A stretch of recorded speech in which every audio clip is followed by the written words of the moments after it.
tumben tepuk tangannya kurang semangat? Nah, gitu dong. Anyway, selamat datang di program 1 bulan sekali Unlock with Billy Boon di Metro TV. Seperti biasa, di panggung ini pada malam hari ini akan ada 2 narasumber, 2 tamu super spesial yang behind the scene-nya tuh kenapa ketika Metro TV atau banyak ya pemirsa di rumah yang bilang, Mas Billy bikin programnya seminggu sekali dong gitu ya. Terus kemudian saya bilang, aduh nggak sanggup ya. Nggak sanggupnya kenapa? Karena memang kalau dilihat di layar kaca simple ya kan. Mereka presentasi, mereka monolog gitu ya selama 10 menit kemudian chatting sama saya. Tapi ngebujuk mereka untuk mau tampil di program keren ini, bukannya mereka nggak mau, mereka mau.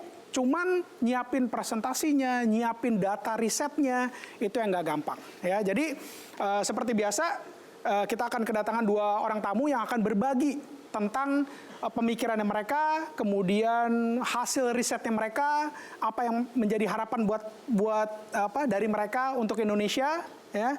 Dan yang penting adalah buat pemirsa di rumah untuk catat apa aja yang disukain, quote-quote apa aja yang disukain, pemikiran apa aja yang disukain dari narasumber. Kemudian nanti di akhir acara tinggal ke Instagram saya @billyboonyot, kemudian tulis komen di situ ya. Nanti bisa yang beruntung bisa dapetin 2 buah kacamata Oakley persembahan dari Optic Says. Oke?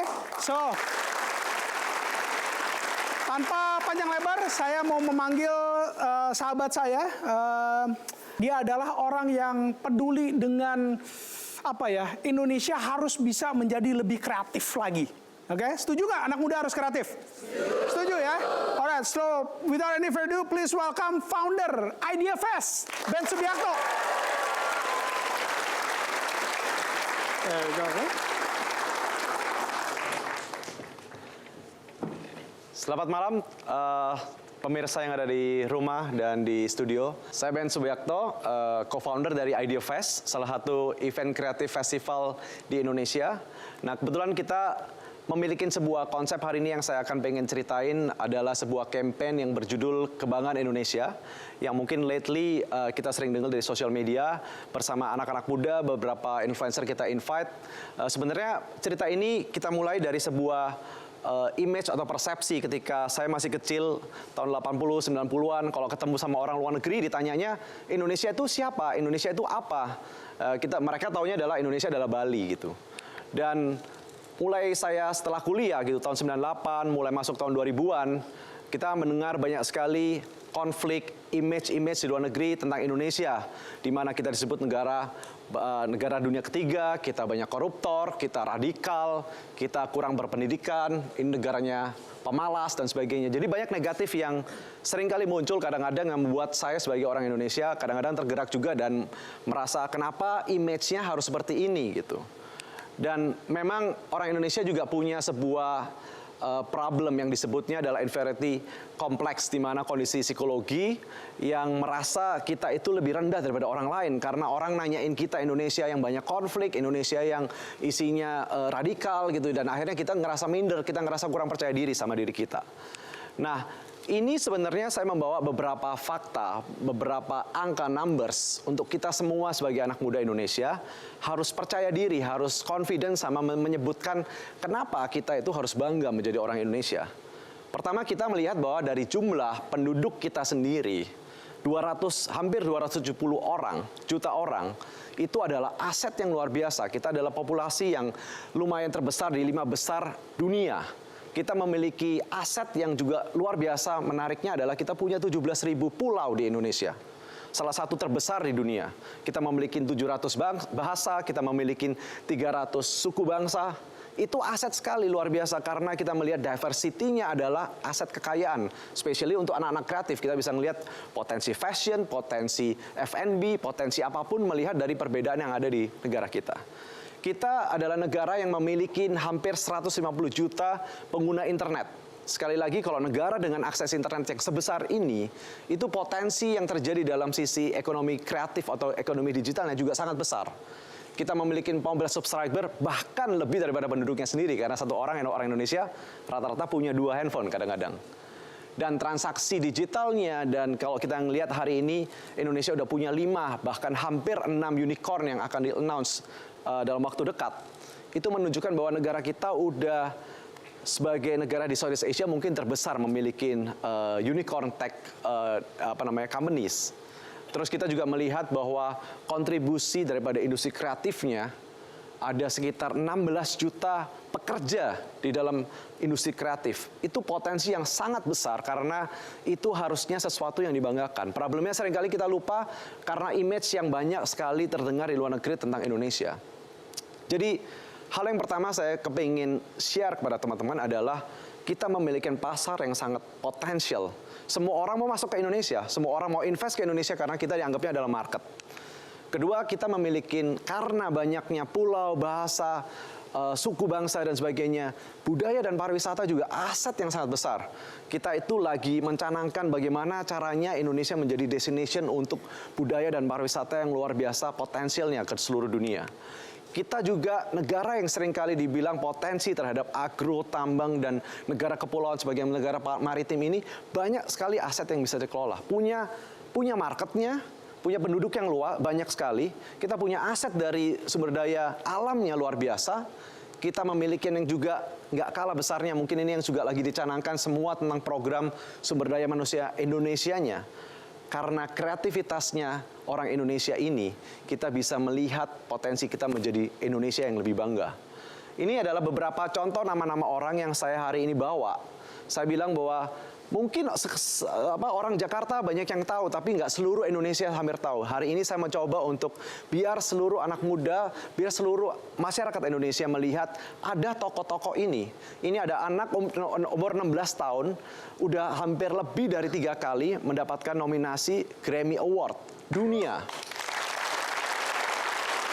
Jadi kalau ngeliatin potensi umur yang mulai mungkin masih di bawah 10 tahun udah bikin YouTube channel, dilirik sama produser dari internasional, akhirnya hari ini dia udah tinggal di New York. Itu orang Indonesia 16 tahun punya nominasi dari Grammy Award. Kita ngelihat ada satu desainer asli dari Medan, Rinaldi Yunardi. Ini berkali-kali kita dengar sebuah berita, oh ada Kylie Jenner pakai fashion designer dari Indonesia. Kita dengar Mariah Carey dari Indonesia desainernya. Terakhir Madonna di Met Gala pakai crown yang didesain sama orang Indonesia. Dialah orang Indonesia fashion designer. Nggak semua orang Indonesia tahu mungkin, tapi karyanya dipakai sama selebriti Hollywood. Nah ini yang tahun ini banyak diomongin sama anak-anak muda. Bahkan kemarin diundang sama Presiden Jokowi datang ke istana untuk kenalan. Rich Brian, saya ketemu dia mungkin tahun 2016, 3 tahun yang lalu. Masih umur 17 tahun, baru bikin satu video viral. Dan hari ini udah tinggal di LA, udah kontrak sign label sama International Talent. Salah satu videonya ditonton udah lebih dari 130 juta penduduk dunia. Asli Indonesia, jadi rapper nomor 1 yang pernah punya record breaking di iTunes chart untuk kategori hip hop. Terus kita ngelihat dari sisi entertainment film, ada banyak nama-nama, tapi salah satunya kita ngelihat aja Joe Taslim. Ini aktor laga yang mungkin kurang lebih 9 tahun yang lalu kita lihat dari film The Raid. Hari ini udah punya kontrak dari Star Wars, Star Trek, sampai terakhir di Mortal Kombat. Orang Indonesia, aktor Hollywood, nggak cuma dia, tapi beberapa aktor-aktor ini udah mulai masuk ke Hollywood untuk perfilman Indonesia. Luar biasa. Kemarin di Idea Fest kita baru ketemu satu talent yang ternyata sejak 2016 ikut di proyeknya Disney, bikin Moana, salah satu film animasinya Disney. Dan mungkin di bulan depan kita akan menonton film Frozen 2 yang di-create karakter desainnya sama orang Indonesia bernama Griselda Sastrawinata.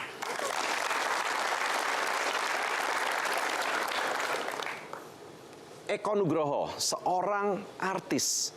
Kalau kita bilang seniman Indonesia ini biasanya malu-malu. Dari mana Mas Eko ini? Dari Jogja, apalagi di Jogja. Orangnya nggak langsung dikenal banyak orang karena seniman biasanya introvert. Tapi seniman satu ini super unik karena prestasinya luar biasa.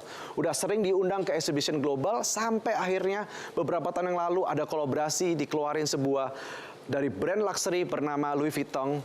berkolaborasi dengan Eko Nugroho. Luar biasa, asli Indonesia. Dan yang terakhir, salah satu yang saya selalu ceritakan di beberapa tahun terakhir, 3 tahun terakhir mungkin saya selalu preaching nama orang ini. Buat saya, Nadiem Makarim ini memiliki banyak sekali impact terhadap industri. Dari transportasi udah di-disrupt. Kita melihat Gojek ada di mana-mana. Ride hailing terbesar Indonesia. Terus setelah itu nggak cukup satu transportasi. Dia bikin GoFood, GoFoodnya mendisrupt juga industri F&B yang terkenal menjadi industrinya anak muda. Setelah itu payment juga orang Indonesia ini dirubah gaya hidupnya. Sekarang semuanya pakai digital payment. Jadi saya melihat anak umur 35 tahun meng-create, mungkin saat itu meng-create-nya sebelum dia umur 35 tahun. Meng-create sebuah project yang akhirnya kalau saya datang ke 2 tahun lalu saya sekolah di Berkeley di US, saya ditanya dari mana, dari Indonesia, oh Gojek, dia langsung bilang gitu. Saya bangga sekali melihat produk anak bangsa bisa dikenal sampai global dan nilainya udah menjadi decacorn company, artinya di atas 10 billion US dollar. Jadi kalau kita ngelihat itu tadi sekilas daripada SDM kreatif. Kalau kita ditanya sama orang bangga nggak sama Indonesia, karyanya kita di mana-mana dari sektoral yang berbeda-beda. Tapi masih ada bulu tangkis, masih ada Asian Games yang kemarin memberikan inspirasi luar biasa dari Indonesia, dan ada lagi ribuan kebanggaan lainnya. Jadi sebenarnya ini menjelang Sumpah Pemuda tahun 2019, saya merasa kita sebagai anak muda harus melihat lagi bahwa arti daripada Sumpah Pemuda ini, begitu kita berjanji untuk menjadi satu, tapi mungkin di era yang baru ini setelah kita bersatu, kita juga perlu melihat ke depan bagaimana kita menjadi masyarakat anak muda Indonesia untuk memberikan atau berkontribusi menjadi kebanggaan Indonesia yang baru. Itu aja dari saya, terima kasih, saya Ben Subiakto. Kita bicara Iwan Fals, kita bicara slang, itu gede banget masanya. Belum tentu siapa lebih bagus daripada siapa, tapi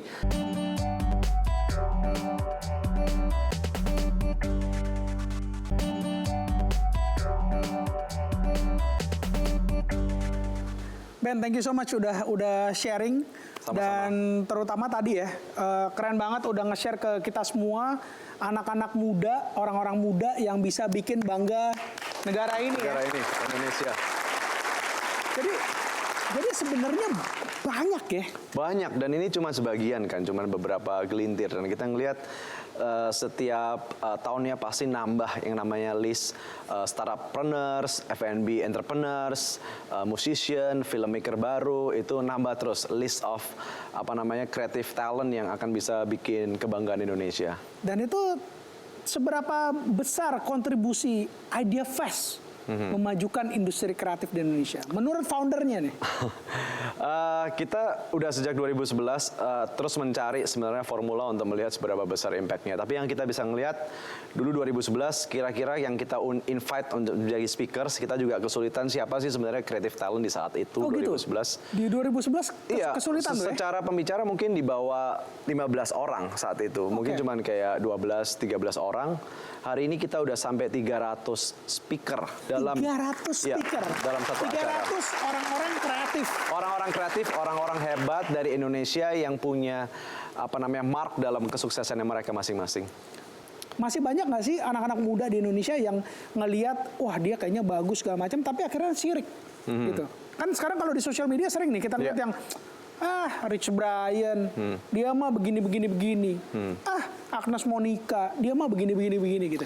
Padahal seharusnya kita ikutan bangga dong. Iya. Harusnya sebenarnya memang mentalitinya pelan-pelan di-shifting gitu ya. Karena mocking on something yang kita ngelihat mungkin prestasinya belum sampai super bagus gitu, tapi sudah lebih baik lah. Istilahnya udah mencapai sesuatu. Itu harusnya memang patut diapresiasi gitu. Tapi memang kebanyakan era sekarang banyak sekali juga talent-talent yang berusaha untuk overclaim gitu ya. Kita sering beberapa kali dengar gitu. Makanya kita selalu untuk berusaha menjaga kembali kepada kurasi gitu. Bahwa seseorang punya karya itu patut untuk juga diapresiasi, tapi tidak boleh overclaim sih sebenarnya itu.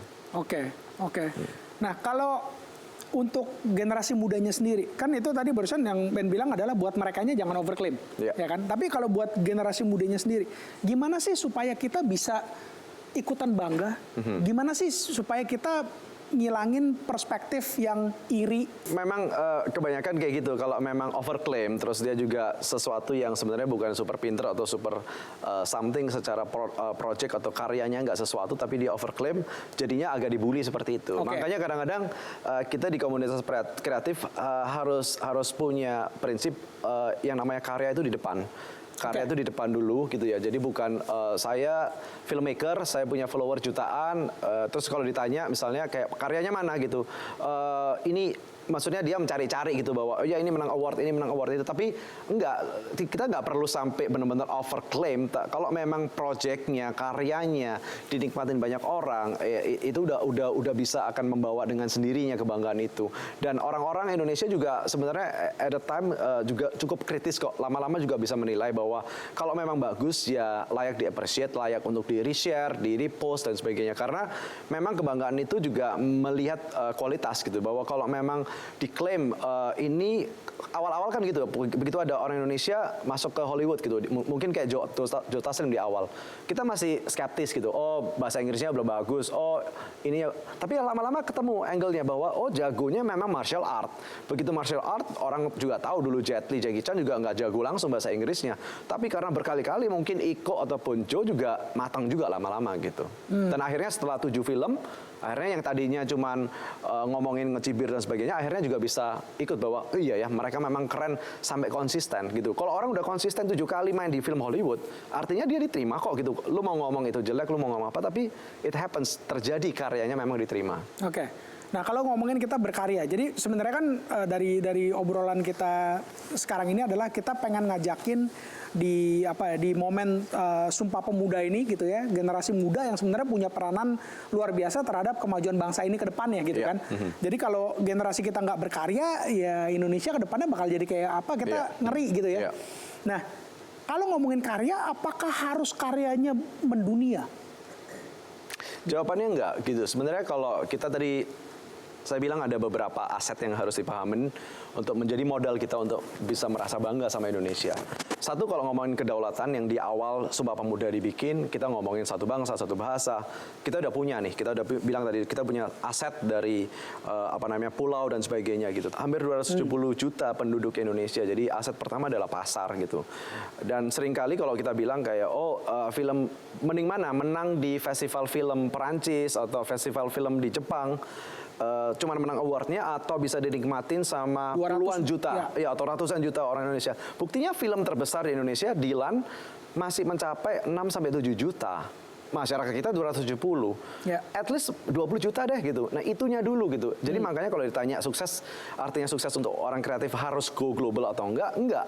Itu kan masalah bahwa kadang-kadang persepsi orang aja, persepsi orang kira-kira Rich Brian lebih hebat daripada musisi lain. Belum tentu juga gitu. Ada yang menang bener-bener, kita bicara Iwan Fals, kita bicara Slank, itu gede banget masanya. Belum tentu siapa lebih bagus daripada siapa. Tapi ada orang yang bisa mencapai ke iTunes chart seperti dia, ada yang bisa masuk Hollywood, ada yang juga bisa menang di kandang sendiri. Kalau saya rasa yang penting juga sebenarnya kalau nggak bisa ke luar negeri, ini market yang lebih besar, lebih penting juga karena relevansi juga matters untuk menunjukkan bahwa kita bisa menjadi kreator untuk negeri kita sendiri. Oke, jadi sebenarnya sukses apa tidaknya itu sebenarnya dilihat dari seberapa banyak karya kita bisa dinikmatin banyak orang. Kalau buat orang kreatif seperti itu kan. Oke, mundur jauh ke belakang dong. Kenapa sih sampai kayaknya peduli banget sama industri kreatif, bro? Personal story nih.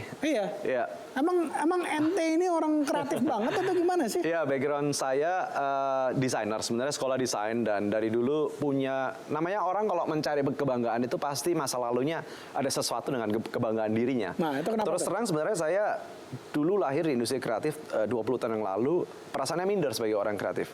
Kebanyakan orang kreatif itu punya inner mindsetnya sendiri, kita nggak terlalu ekstrovert dan berani dan confident di luar gitu. Ini foundernya Idea Fest nih. Iya. Ngaku dulunya sama sekali nggak ada confidentnya. Dan saya dulu ngerasa kayak kreatif itu jauh di bawah. Setiap kali kalau kenalan, saya mau pakai baju yang nyantai seperti apa yang saya suka sebagai orang kreatif, nggak bisa. Dulu harus pakai kemeja, pakai celana kain, harus pakai sepatu pantofel, berusaha untuk nunjukin saya ini eksekutif, saya ini CEO, saya ini kayak orang bank, saya tingginya sama orang-orang properti, sama pengusaha minyak.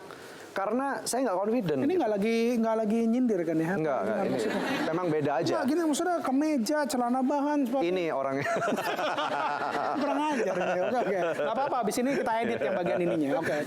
Dulunya ngiri kan, sebenarnya dulu. ngeliatin ini eksekutif gitu. Ini orang kreatif pakai kaos gini. Sekarang nggak peduli amat gitu. Oke. Nah jadi karena dulunya orang memang di dunia kreatif, kemudian tadi ya dibilang bahwa introvert, terus apa yang menjadikan bisa jadi kayak band Subiakto yang sekarang? Saya rasa yang membuat saya akhirnya jadi lebih bangga, lebih confident juga melihat industri bersama. Jadi makanya kenapa saya bikin Idea Fest gitu. Karena saya pengen orang-orang bank, orang-orang investor, orang-orang industri, ekonomis, semuanya itu melihat, termasuk pemerintah, memberikan sebuah kepercayaan pada industri ini bahwa Silicon Valley itu basisnya orang kreatif programmer, kita ngomong Hollywood itu filmmaker kreatif gitu ya. Bahwa kenapa orang Indonesia cuman ngomongin mining, ngomongin kelapa sawit gitu yang dibanggakan. Kalau saya punya perusahaan komoditi, saya punya pabrik, kesana itu kalian orang besar gitu. Sedangkan kita orang kreatif, ya kita bikin film, kita bikin musik. Enggak, hari ini enggak kan. Ketika sepanjang perjalanan 7 tahun membangun Idea Fest, saya melihat ada Nadiem Makarim, ada Karlin Darjanto, ada banyak pengusaha F&B yang jadi besar, yang akhirnya yang jadi cover-covernya majalah bisnis, sekarang anak-anak seperti mereka. Itu yang membuat saya pikir bahwa industri kreatif harus dibangun bersama supaya kita punya confidence dan akhirnya bisa menjadi anchor yang cukup penting buat kontribusi negara. Amin. Thank you so much. Thank you. Thank you so much. Ben Subiakto.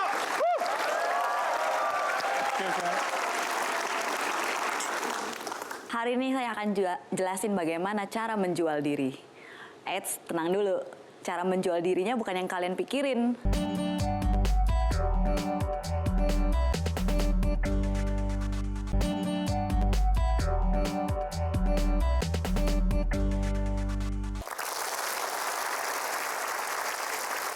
Oke, next tamu yang akan hadir peduli sama anak-anak muda Indonesia. Ya, dia pengen anak-anak muda Indonesia bisa punya karir yang cemerlang. Oke, please welcome bukan Nikola Saputra, bukan Dian Sastro, please welcome Diana Tanu.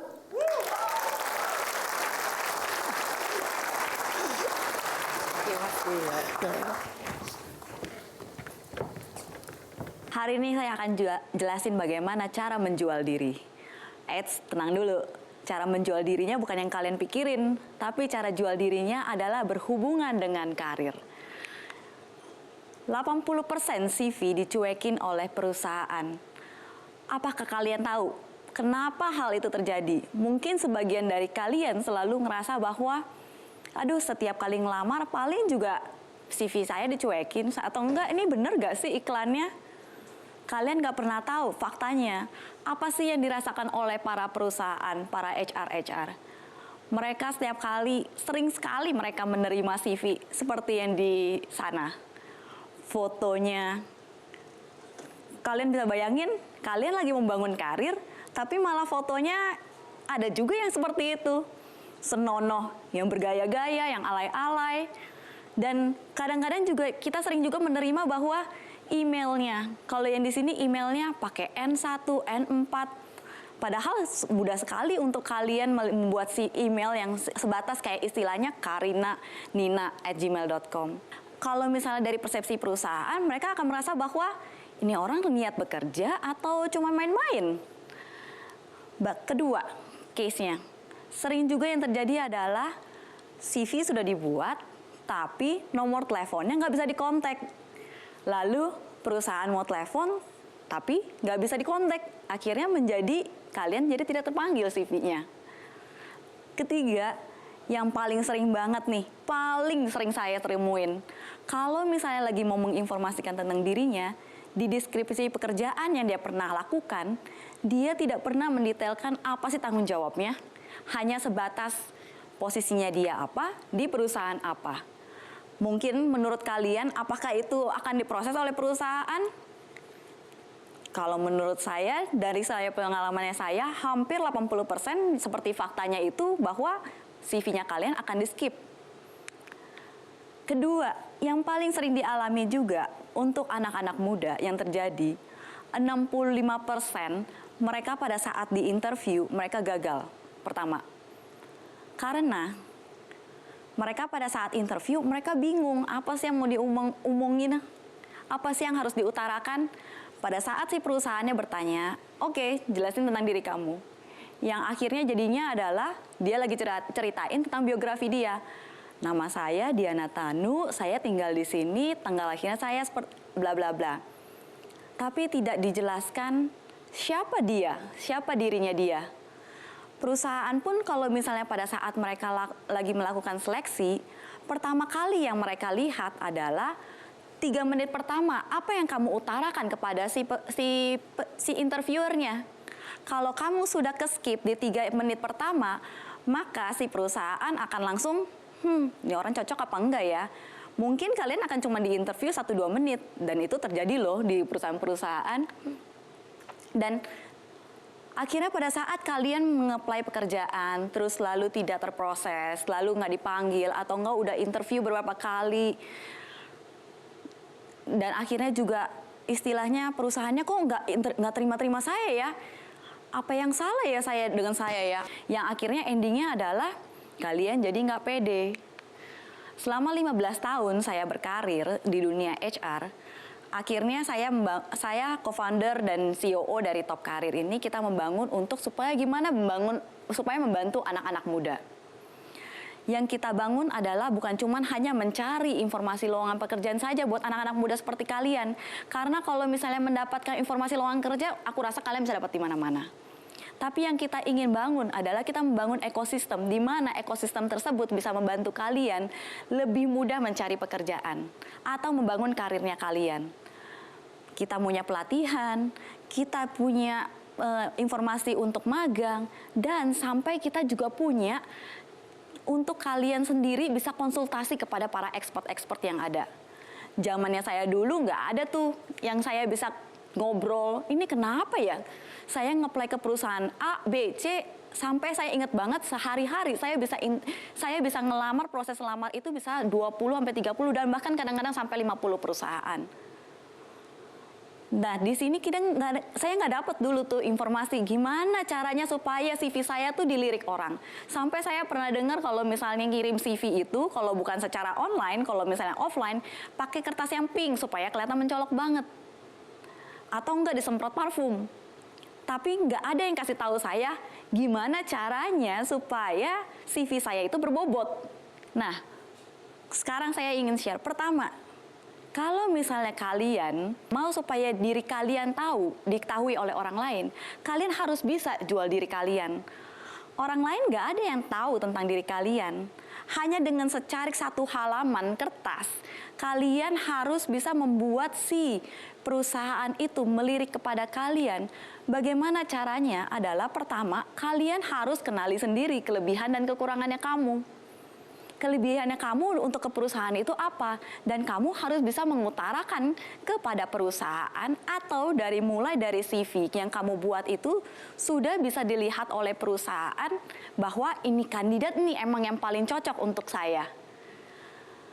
Kedua, pada saat kamu lagi presentasi atau istilahnya diinterview oleh para perusahaan, perusahaan itu harus tahu kenapa kamu harus di-hire. Berapa waktu yang lalu kalian sering dengar kan, udah beberapa, ini kejadiannya cukup sering sekali di sosial media dan berita. Ada anak lulusan, baru lulus, dan dia merasa bahwa gaji 8 juta itu kurang. Menurut kalian apakah itu salah? Menurut saya sama para klien-kliennya saya, perusahaan-perusahaan dan HR, nggak ada yang menganggap itu salah. Kita menganggap bahwa etis-etis aja dia minta gaji seperti itu. Tapi yang nggak etis adalah dia meng-share itu di sosial media. Dia tidak mengutarakan pada saat dia diinterview oleh perusahaan, kelebihannya dia itu apa.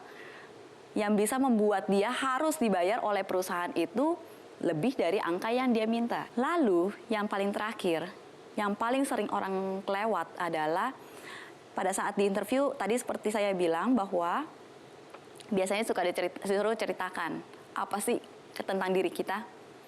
Yang akan diceritakan adalah, oh iya saya anaknya aktif gitu. Tapi aktifnya di apa? dia lagi nge-apply pekerjaan di perusahaan di posisi yang mana yang seharusnya dia bisa mengetahui, menceritakan bahwa saya kelebihannya melakukan ini karena emang saya berkompeten di sana. Dan jadi perusahaan merasa bahwa, oh ini anak tahu banget kelebihannya dan bisa mengisi di posisi ini. Karena posisi ini emang membutuhkan keahlian-keahlian seperti itu. Jadi maka perusahaan akan melirik kalian. Dan paling yang tidak orang perhatikan lagi, paling terakhir adalah sekarang perusahaan sudah mulai loh melihat diri kalian lewat sosial media. Sosial media itu sering sekali menjadi curhatan-curhatan yang negatif. Pernah saya membaca dari survei Lutman Nufi, dia mengatakan bahwa kalau misalnya mau curhat lewat sosial media itu adalah hal yang paling membawa dampak ke diri kita sendiri menjadi lebih negatif. Karena pada saat kita mengutarakan dan kita membaca lagi, impact-nya kan akan orang akan mereply. Dan akhirnya menjadi terkucil. Nah, pada saat kamu mempunyai sosial media, gunakan lebih baik. Gunakan lebih bijaksana.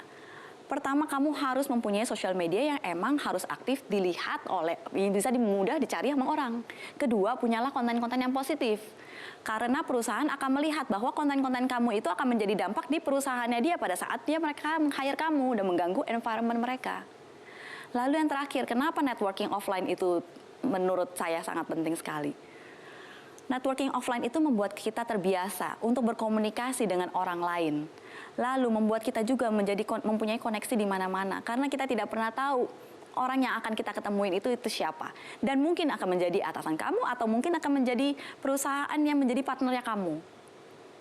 Nah, makanya sekarang kamu udah tahu kan gimana caranya menjual diri kamu. Terima kasih. Itu banyak tuh yang fotonya di mobil pakai seat belt terus yang itu banget ya, ya banget, ya banget.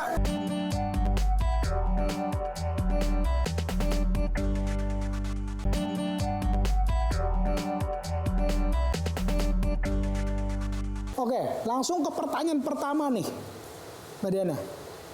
Itu 80% CV dicuekin sama perusahaan. Iya, benar. 80%. 80%, rata-rata ya. Ya nggak heran dong, berarti banyak pengangguran di Indonesia. Itu penyebabnya gitu atau kenapa sih CV-nya kok bisa sampai dicuekin ya? Iya, sebenarnya dicuekinnya gara-gara emang nggak jelas ya di CV yang mereka berikan pada saat mereka kirim ke perusahaan. Kadang-kadang cuman nama kayak biodata, Mas Billy. Iya benar, biodata. Kan CV bukannya emang biodata harus ada nama dan segala macam gitu. Iya. Yang ini malah cuma nama, alamatnya dia, tempat tanggal lahir, itu jelas tuh yang kayak gitu, alamatnya dia itu jelas banget. Iya. Tapi begitu sudah masuk ke mulai dari kependidikan dan tentang dirinya dia sendiri, itu sangat minim sekali. Sedangkan kan perusahaan pingin taunya apa sih yang dia udah misalnya pelajari, dia sekolah di mana dan jurusan apa, terus lalu pengalaman dia, atau paling penting itu adalah organisasi-organisasi yang dia pernah lakukan. Nah, kadang-kadang tuh cuman yang tentang dirinya dia, nama, tempat tinggal, tempat sekolah di mana, selesai. Gitu. Selesai. Oke, tapi kalau misalnya mereka belum punya pengalaman kerja, jadi di CV-nya mesti gimana? Oke, jadi yang perlu dijelasin adalah bahwa misalnya contoh tadi dia nggak melakukan komunitas, organisasi atau apapun itu. Nah, terus lalu dia mau melakukan pekerjaannya itu adalah ke branding atau enggak marketing lah ya. Nah, setidaknya dia perlu menjelaskan value apa yang dia punya di dalam diri dia sendiri. Contohnya misalnya bahwa dia sangat baik sekali dalam berkomunikasi. Oke, saya bilang dia bisa membuatkan statement yang sekitar 2-3 kalimat di mana dia menyatakan bahwa oke, saya sangat baik sekali dalam berkomunikasi dan saya biasa sudah melakukan hal seperti ini. Oke. Gitu. Setidaknya itu ada statement yang menjelaskan bahwa dia bisa mempunyai strong. Oke. Paling penting lagi mungkin kalau misalnya dia belum punya pengalaman, dia bisa juga mulai dari magang bekerja. Pernah magang di mana dan seterusnya gitu ya. Nah, itu sangat menjual. Yang kadang mereka menutup mata bahwa itu tidak penting. Untuk fresh graduate terutama kayak tadi kita udah ngomong berarti organisasi magang dan Iya. organisasi itu penting ya. Itu Penting banget. Dua dilihat. Penting banget. Karena sekarang kalau misalnya Mas Billy tahu, sekali ngelamar satu perusahaan, itu satu posisi mereka bisa terima 100, 200, sampai ribuan. Iya, CV. tergantung perusahaannya ya. Semakin Tergantung gede perusahaannya, biasanya satu lowongan kerja itu bisa sampai 1000. banyak 1000 Iya. yang daftar Benar. gitu ya. Dan padahal yang dicari cuma satu orang. Yang dicari satu orang, benar. Iya. Nah, makanya perusahaan jadi akhirnya mensortirnya adalah pertama lihat dari look-nya dulu. Iya. Tergantung pekerjaan lah ya. Oke. Tapi kalau yang misalnya di front ya pasti dia akan lihat look-nya dulu. Kalau fotonya alay kayak tadi, wah. Nah ini penting ya, karena ya memang saya juga ketika nyari karyawan kalau saya masih kebetulan bantu sortir, itu banyak tuh yang Fotonya fotonya alay-alay. di mobil pakai seat belt terus yang gitu. Banget ya, Iya, banget nah ya itu banget. kayak, ini lagi nyari jodoh, nyari kerjaan ya. Mungkin gitu. dia berusaha mencari perhatian dari situ. Iya ya, tapi kayak begitu berarti nggak boleh sebenarnya ada di CV ya. Iya, Jadi yang diharapkan foto di CV. Kalau menurut pengalaman Mbak Diana sendiri, sebaiknya yang kayak gimana sih? Kalau yang kayak foto begitu, SIM gitu. sebenarnya kalau foto SIM juga sekarang udah kurang cocok ya. Oke, jadi mesti? Jadi tergantung. Jadi kalau misalnya kalau posisinya adalah marketing, pasti yang dilihat fotonya dia emang orangnya yang ceria juga. Karena mimik muka itu bisa mengartikan 1000 kata. I see. Iya, HR tuh sering melihat kalau misalnya bahwa nih orang bisa berkomunikasi apa enggak tuh lihat dari foto. Iya, iya. Kalau misalnya tegaknya tadi, wah ini orang nih kaku nih pasti. Oke. Itu dia punya arti masing-masing. Jadi kalau misalnya posisinya akuntan, nah kalau akuntan tuh yang kayak tadi yang fotonya kayak Mas Billy gitu, wah ini bocor nih perusahaan punya rahasia semuanya. Iya. Nah jadi mereka bisa melihat dari segi itu juga. Oke, gitu. oke. Nah, terus kemudian kayak ini juga menarik nih. Kadang-kadang saya terima gitu kalau mau nyari yang entry level position gitu. Emailnya loh. cantik99@gmail.com. Ganteng pakai ZZZ 2003@gmail.com. Bener. Itu juga kalau bisa jangan gitu kan? Enggak banget sih itu. Oh, emang nggak boleh ya? Enggak banget. Itu biasanya klien saya begitu udah lihat seperti itu, mereka skip.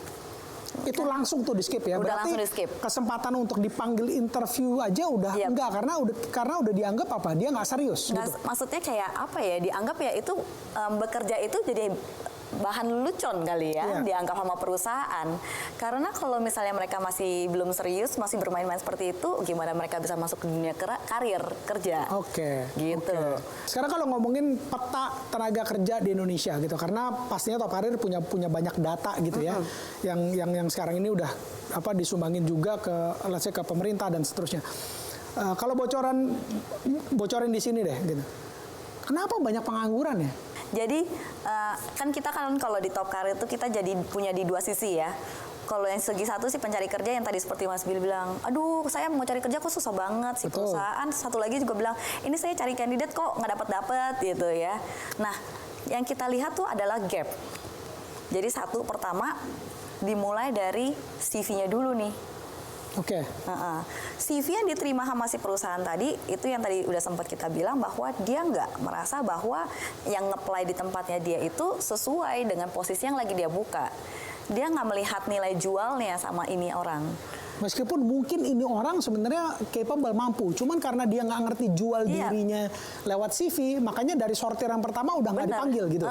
Oke. Karena kan tadi kita bilang HR tuh bukan cenayang ya yang bisa training lihat Iya, orang iya. seperti apa. Terus lalu yang kedua, emang sebelum kalau kita lihat ada gap. Pada saat mereka lulus dengan apa yang diminta sama industri, ini ada istilahnya kesenjangan, perbedaan. Perbedaan dari segi apa? Kebutuhan? Perbedaan dari skill. Oh, skill, oke. Terus pertama kalau dari hard skill, mereka melihat bahwa oh kok anak ini misalnya contohnya udah lulus kuliah, terus dan dia juga misalnya contoh ya CV-nya udah keren dan lain-lain. Terus pada saat dipanggil interview, dia tidak bisa mengutarakan apa yang dia bisa berikan kepada perusahaan. Jadi biasanya kalau udah duduk ini, nama saya Diana. Terus udah gitu. Ditanya banyak hal, cuma jawabnya iya, Ya, enggak. bener. Coba ceritakan kelebihannya kamu. Saya suka main sosial media. Dah, titik. Oke. Padahal posisi yang mesti dia lamar mestinya adalah misalnya contoh kita balik lagi ke marketing lah ya. Berarti kan dia bilang, oh ya kalau misalnya sebenarnya saya sangat aktif sekali di organisasi ini dan saya pernah melakukan ini. Dan itu jadi harus memberikan penunjangan kepada posisi yang akan dia lamar. Oke. Jadi akan-akan bahwa, oh orang ini emang tahu apa yang dia mau lakukan gitu. Jangan sebatas cuman sekedar pengenalan diri. Biasanya kalau pengenalan diri tuh panjang tuh. Begitu udah ngomongin tentang diri dia ke posisi tersebut, makin hemat. Makin Hemat bicara. Hemat bicara ya. Pertanyaan terakhir kali ya. Kenapa Diana peduli sama anak muda sih? Oke. Jadi tadi aku sempat jelasin 8 tahun aku kerja di job portal sebelumnya. Terus aku mulai dari sales. Terus lalu maintain klienku dan lain-lain kan. Pada saat saya maintain klien saya, itu responnya ratusan ribuan. Terus udah gitu mereka bilang bahwa, aduh Diana nih, yang mana nih yang cocok ya? Terus udah gitu gimana nih cara prosesnya? Terus aku lihat banyak sekali anak-anak muda tuh susah banget sih dapat kerjaan.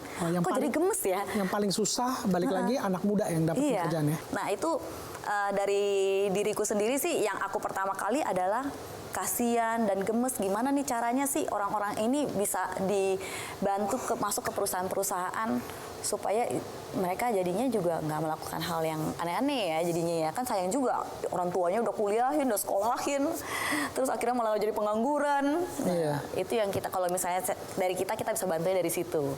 Ada satu mungkin yang aku mau tambahin yang paling sering lagi ngomongin sama perusahaan-perusahaan. Perusahaan-perusahaan mulai nih ngomong ke saya bahwa ini kok persistennya makin lama anak-anak mudanya ini makin turun ya dibandingin waktu dulu saya nggak pernah tuh terima informasi seperti itu tapi yang sekarang nih kayak istilahnya baru saya kamu salah langsung give up, resign. Nangis dan resign gitu. Nah, padahal kalau misalnya itu kadang-kadang mereka kan sebenarnya kasih masukan supaya mereka anak ini juga bisa bertumbuh, nggak menjadi anak yang kayak istilahnya cuman hanya menerima doang. Nah, persistence ini nih yang lagi sering menjadi topik di perusahaan-perusahaan juga. Mereka ingin sekali anak-anak mudanya juga lebih baik. Gitu. Oke, kita berdua berharap ya satu Indonesia berharap bahwa Indonesia harus bisa jadi negara yang maju, tapi dengan catatan ya SDM-nya juga harus unggul, gitu ya. Alright, so semoga tayangan ini bermanfaat. Until next month, be inspired. I'll see you on top. Thank you so much, Diana.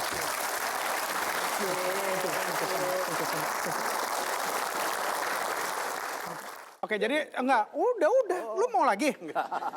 Mau ulang dari awal lagi? Boleh. Dicuekinnya gara-gara emang nggak jelas ya di CV yang mereka berikan pada saat mereka kirim ke perusahaan. Kadang-kadang cuman nama kayak biodata, Mas Billy. Metro TV, knowledge to elevate.